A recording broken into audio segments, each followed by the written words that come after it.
Hi అండి, అందరికీ నమస్కారం. Welcome to our channel. This is Vikram from learner zone. ఈరోజు మనం 8th క్లాస్ తెలుగులో రెండవ పాఠమైనటువంటి సముద్ర ప్రయాణం గురించి నేర్చుకుందాము. ఇది మనకు రాసినటువంటి వారు ముద్దు రామకృష్ణయ్య. ఓకేనా అండి? మనకు ఇక్కడ చూడండి, చదవండి, ఆలోచించండి, చెప్పండిలో మనం వెళ్ళినట్లయితే డైరెక్ట్ పాయింట్లో వెళ్ళిపోదాం. ఇక్కడ చూద్దాం.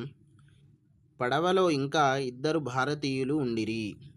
వారు నాతో మాట్లాడుతూ ఉండిరి. సర్కారు వారు వారిని స్కాలర్షిప్ ఇచ్చి పంపినది. ఏంటిదట? ఇక్కడ ఎవరు చెప్తున్నారు మనకు? ముద్దు రామకృష్ణయ్య చెప్తున్నాడు. ఓకేనా? అది గుర్తుపెట్టుకోండి.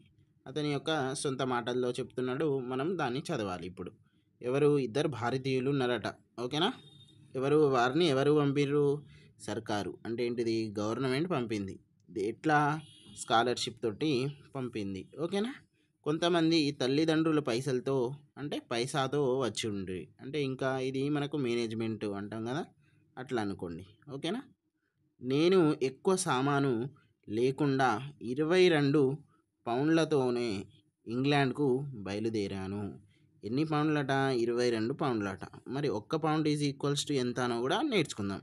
107 పాయింట్. ఓకే, 107 పాయింట్ ఇంకెంత చెప్పాలి మీరే. 19 రూపీస్ అన్నట్టు. అంటే దాదాపుగా మనకు 107 రూపీస్ అనుకోండి. ఓకేనా?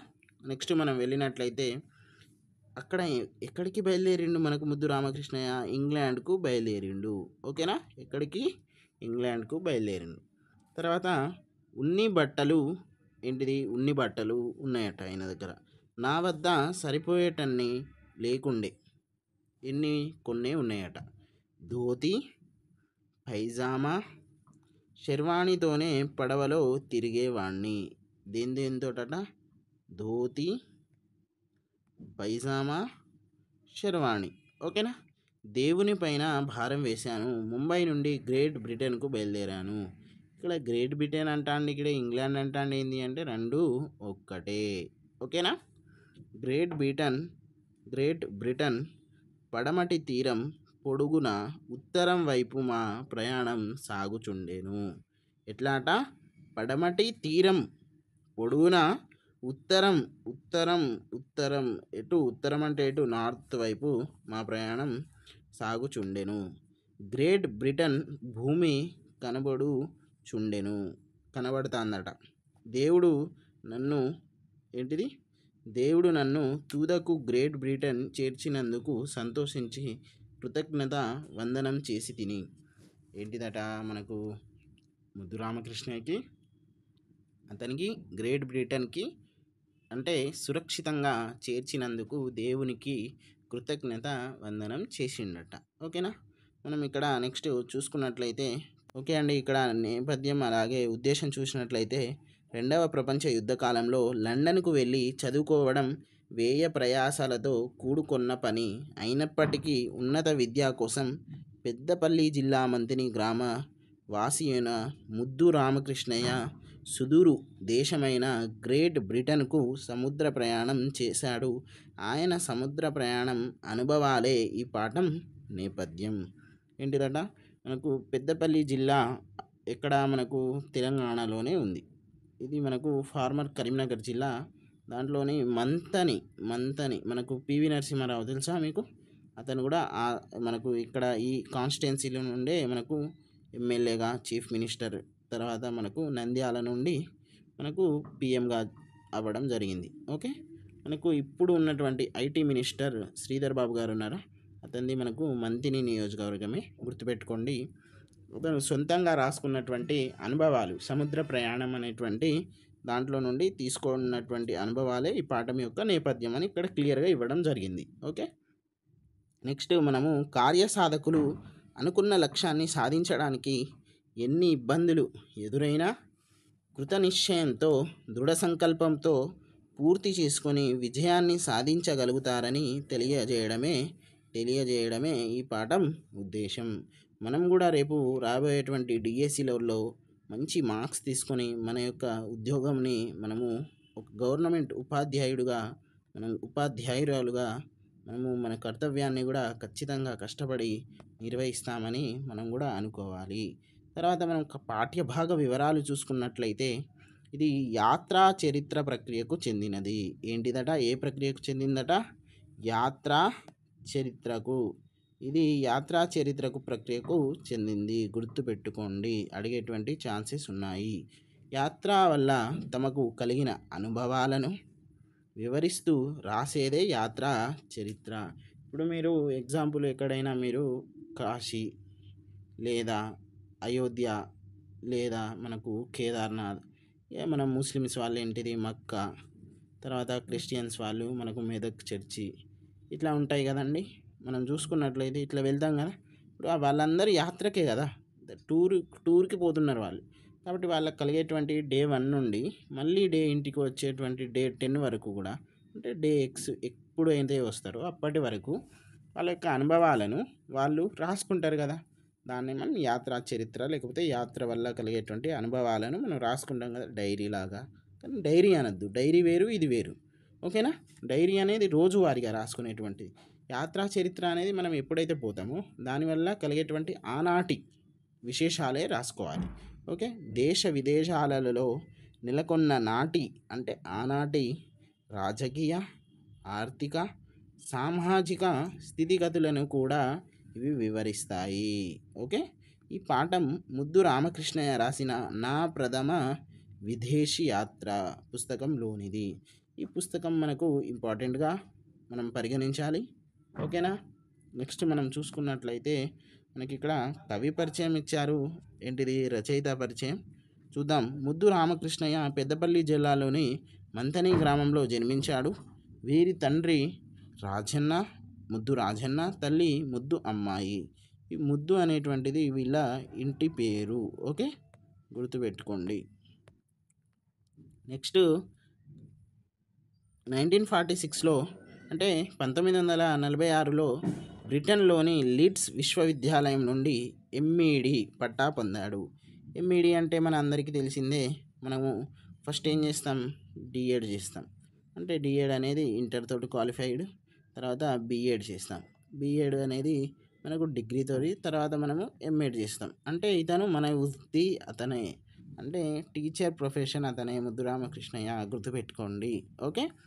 నెక్స్ట్ మనం చూసినట్లయితే 1951 to 58 అంటే 1951 నుండి 58 మధ్య కాలంలో ఆసియా, ఆస్ట్రేలియా, యూరప్, అమెరికా అంటే దాదాపుగా 4 ఖండాలలోని పలు దేశాలు పర్యటించి అక్కడి విద్యా విధానాలను అధ్యయనం చేశాడు.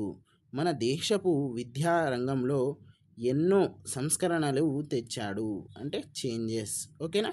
నెక్స్ట్ అవి నేటికి ఆదర్శప్రాయాలైనవి, ఓకే. సమయపాలనకు ఆయనకు పెట్టింది పేరు అంటే టైం మేనేజ్మెంట్లో చాలా బాగుంటారట, అంటే ఒక మంచి డిసిప్లినరీ మ్యాన్ అన్నట్టు. నిరక్షరాస్యత అంటే ఏంటిది? ఇల్లిటరసీ అంటాం కదా మనం. నిరక్షరాస్యత నిర్మూలన కోసం ఈచ్ వన్ టీచ్ వన్, ఇది ఇంపార్టెంట్ అండి. డిఎస్సిలో అడిగేటువంటి ఛాన్స్ ఉంది. ఈచ్ వన్ టీచ్ వన్ అంటే ప్రతి ఒక్కరు ఒకరిని టీచ్ చేయాలన్నట్టు. ఇది ఈ చెప్పింది ఎవరు అని అడగచ్చు మనకు. అప్పుడు ముద్దు రామకృష్ణ గుర్తుకు రావాలి, ఓకేనా. ఉద్యమాన్ని అంటే ఇది ఒక ఉద్యమాన్ని, ఈచ్ వన్ టీచ్ వన్ అనేటువంటి ఒక ఉద్యమాన్ని జీవిత చరమాంకం వరకు కొనసాగించిన గొప్ప ఏంటిది? విద్యావేత్త, ఓకేనా అండి. మనం ఇప్పుడు ప్రవేశికలో చూద్దాం. ప్రవేశికలో ఏముందో మనం ఒక్కసారి చూసినట్లయితే ప్రయాణం మొదలైంది, ఓకే. మన యొక్క డిఎస్సి ప్రయాణం కూడా మొదలైంది. దాదాపుగా ఫస్ట్ హాఫ్ బాహుబలి పార్ట్ 1 అంటే ఏంటిది? మనకు టెట్. బాహుబలి పార్ట్ 2 అంటే ఏంటిది? డిఎస్సి. ఈ పార్ట్ 1కి దగ్గరకు వచ్చేసినాం మనం, ఓకే. కాబట్టి జాగ్రత్తగా ఉండండి. ఎక్కడికో పోవాలో తెలియదు, ఎవరిని కలవాలో తెలియదు, కానీ ఏదైనా ఎదుర్కొనే ధైర్యం ఉంది మనలాగే. ఎలా చదవాలో తెలియదు, ఏం చదవాలో తెలియదు, కానీ డిఎస్సి కొడతా అనేటువంటి నమ్మకం అందరిలో ఉంది, ఓకే. అట్లా జీవితం అంటే అన్నీ ఉంటాయి. కండ్ల ముందు ఒకటే లక్ష్యం, మనకు కూడా ఒకటే లక్ష్యం ఉండాలి, అది డిఎస్సి. లక్ష్య సాధనే నా సిద్ధాంతం, ఏదో ఒక దారి దొరకకపోదు అనేటువంటి నమ్మకం అతనికి ఉందట. మనకు కూడా అలా ఉండాలి. అనుకున్న విధంగా ఉన్నత విద్య పూర్తి చేయాలి, దేశం కోసం ఏదో ఒకటి చేయాలి. ఏం చేయాలి, ఎట్లా చేయాలి, పరిపరి విధాలుగా ఆలోచిస్తున్నది నా మనసు. ప్రయాణం కొనసాగుతున్నది. అనంత ఆకాశంలాగా పరుచుకున్న సాగరంలో ఆ ప్రయాణం ఏ తీరం చేరుకున్నది, ఎట్లా చేరుకున్నది తెలుసుకుందాం. ఇక్కడ మనం ఓన్లీ ఇంపార్టెంట్ పాయింట్సే నేర్చుకుంటున్నామండి. జస్ట్ మనము సమ్మరీ చూసుకుంటున్నాం కాబట్టి మీరు తప్పక 100కు 100% మీరు చదవాల్సిందే.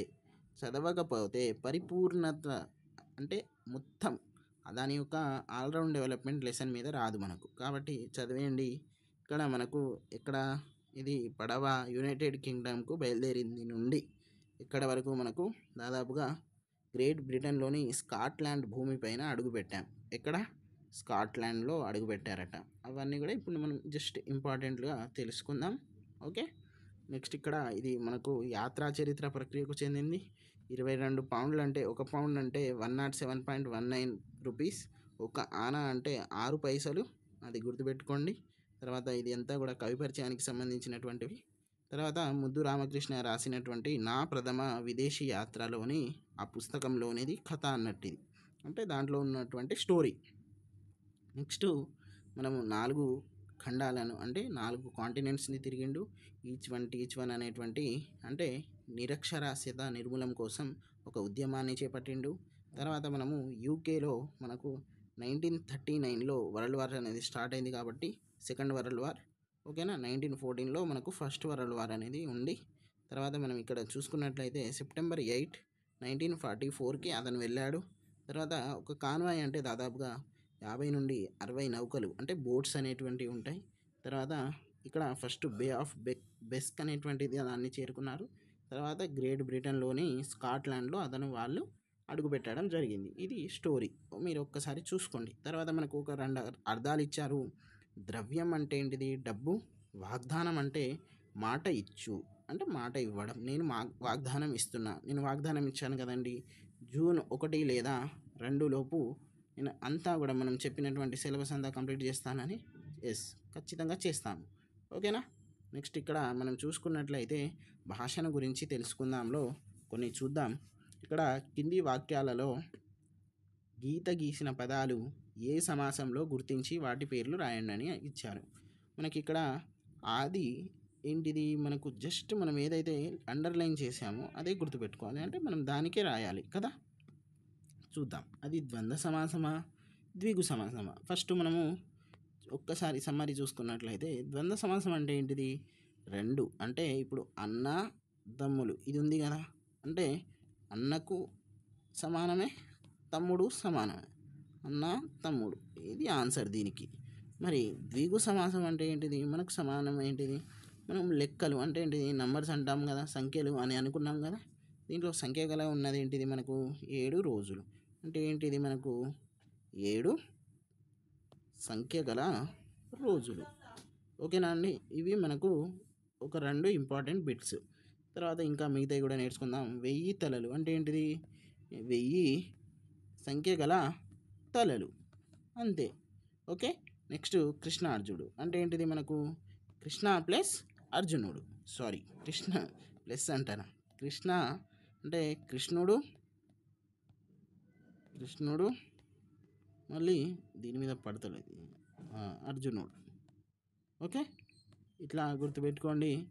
తర్వాత మనం ఇంకొకటి చూసుకున్నట్లయితే 100 ఏండ్లు అంటే ఏంటిది?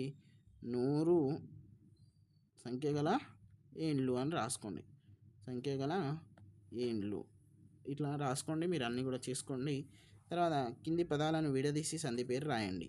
విద్య ప్లస్ అభ్యాసం అంటే ఏంటిది? మనకు చూడండి మీరే, విద్య ఆ వచ్చింది, ఇక్కడ కూడా ఆ వచ్చింది, ఇక్కడ ఊ వస్తే ఇక్కడ కూడా ఊ వస్తే ఏంటిది? అవన్నీ సేమ్, ఒకదానికొకటి పూర్వపదం పరపదం 2 కూడా సేమ్ వస్తే ఏంటిది?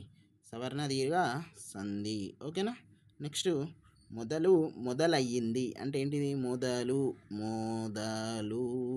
ప్లస్ అయ్యింది అంటే ఏంటిది? ఊ అంటే ఏంటిది? ఉత్వ సంధి. ఓకేనా. నెక్స్ట్ విద్యార్థులు ప్లస్ ఆర్తులు, యా అంటే ఏంటిది? ఆ ఏంటిది? మనకు సవర్ణ దీర్ఘ సంధి. ఏది అయినా ప్లస్ అయినా ఏది అంటే ఏంటిది ఇత్వ సంధి వచ్చింది ఇక్కడ. ఓకే. నెక్స్ట్ వారందరూ, వారు ప్లస్ అందరూ. ఓకే. వారు అంటే ఉత్వ సంధి వచ్చింది. ఓకేనా. ఇది మనకు బిట్స్కి సంబంధించింది. తర్వాత మనం ఇక్కడ చూసుకున్నట్లయితే జస్ట్ మనం ఇప్పుడు ఇంకొక ఇంపార్టెంట్ సంధి నేర్చుకుందాం, అత్వ సంధి. ఓకే. రామయ్య, రామ ప్లస్ అయ్య, ఇక్కడ ఏమిచ్చింది ఆ ప్లస్ ఆ. మేనత్త లేకపోతే మేనయత్త, మేనా ప్లస్ అత్త, ఇక్కడ ఆ ప్లస్ ఆ వచ్చింది. తర్వాత సెలయేరు, ఏంటిది సెల, ఆ ప్లస్ ఏ వచ్చింది. గమనించండి. ఓకే, పరిశీలించండి అన్నారు కదా. ఒకానొక, ఒక ప్లస్ ఒక, ఆ ప్లస్ ఓ. సరే, ఇది లేదు. నెక్స్ట్ చూసినట్లయితే మనం డైరెక్ట్ వచ్చేద్దాం. సంధిని విడదీసినప్పుడు ఏర్పడే రెండు పదాలలో మొదటి పదాన్ని పూర్వపదం, రెండవ పదాన్ని పరపదం అంటారు. ఓకే. నెక్స్ట్ మనం ఇక్కడ పూర్వపదం చివరిని ఉన్న అచ్చు ఏది ఆ.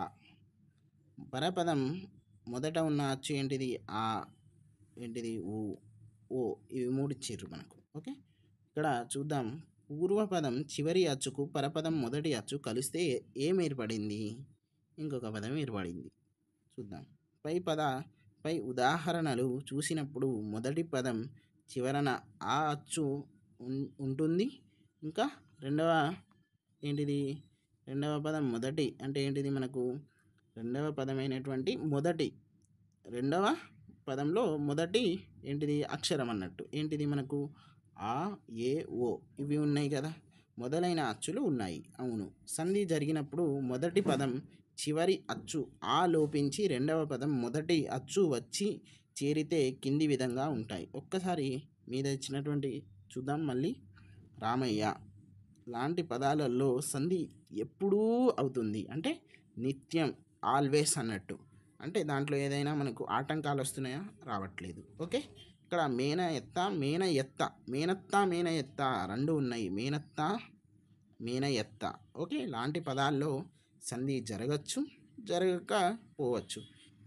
ఇట్లా వస్తే జరగలేదన్నట్టు, ఇట్లా వస్తే జరిగిందన్నట్టు. ఓకేనా. అంటే దీన్ని ఏంటిది వైకల్పికం. ఇది మనకు డిఎస్సిలో అడిగారు. జస్ట్ వైకల్పికం డెఫినేషన్ చెప్పండి అన్నారు, అంతే, ఇంకేం అడగలేదు. ఓకే. నెక్స్ట్ సెలయేరు లాంటి పదాల్లో ఇక్కడ సెలయేరు లాగా మారడానికి సెలయేరు లాగానే ఉంటుంది. అంటే ఏంటిది నిషేధం, అంటే సంధి అనేది జరగదు. ఓకేనా. ఒకానొక లాంటి పదాలు ఒక్కొక్క లాగా మారకుండా మరో రూపంలోకి, అంటే ఒకానొక లాగా మారుతాయి. అంటే ఏంటిది ఒకదానికి పోతే ఇంకో దానికి పోతుంది అన్నట్టు. దాన్ని ఏమంటాం, అన్యకార్యం అంటాము. ఒక కార్యం చేస్తే ఇంకో కార్యం వస్తుంది అంటాం కదా, అదన్నట్టు. ఇక్కడ ఇంకొకటి చూద్దాం. మొదటి పదం చివరి అచ్చు పూర్వం స్వరం, రెండవ పదం మొదటి అచ్చు పరస్వరం. ఏంటిది పూర్వస్వరం, పరస్వరం అన్నట్టు. ఆకు అచ్చులు ఆ, ఆ, ఈ, ఉ, రూ లేదు ఇక్కడ చూడండి, రూ అనేది లేదు. కాబట్టి రూ అనేది తీసేయండి.